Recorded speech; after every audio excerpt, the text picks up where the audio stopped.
జగన్మోహన్ రెడ్డి గారికి మరి ఎక్కడి నుంచి ఎవరు చెప్పారో తెలియదు. ఈ జమిలీ ఎన్నికల గురించి వేసిన కమిటీకి సంబంధించిన పూర్వ రాష్ట్రపతి రామ్నాథ్ కోవింద్ గారు ఏమైనా ఆయనకు చెవిలో చెప్పారేమో తెలియదు. అదేవిధంగా దేశ ప్రధాని నరేంద్ర మోడీ గారు ఆయనకు చెవిలో చెప్పారేమో తెలియదు.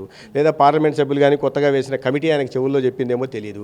నేను అనుకుంటున్నది ఏంటంటే ఇప్పుడు జమిలీ గురించి ఎందుకు ప్రస్తావిస్తున్నాను అంటే అవమానకర రీతిలో జగన్మోహన్ రెడ్డి గారు ఓడిపోయిన తర్వాత తన పార్టీ కేవలం 11 సీట్లకు మాత్రమే పరిమితమైన తర్వాత పార్లమెంటుకు కూడా అసెంబ్లీకి కూడా వచ్చేసి ప్రజా సమస్యల మీద ప్రస్తావించలేని నేపథ్యంలో ఇప్పుడు ఆయనకి ఒక్కొక్క నాయకుడు పార్టీలోంచి వెళ్ళిపోతున్నారు. మనం చూస్తున్నాం అనేక మంది ఎంపీలతో సహా బలహీన వర్గానికి సంబంధించిన ఎంపీలతో సహా మాజీ మంత్రులు కానీ మాజీ ఎమ్మెల్యేలు కానీ మాజీ ఎంపీలు కానీ పార్టీని వీడుతూ ఉన్నారు.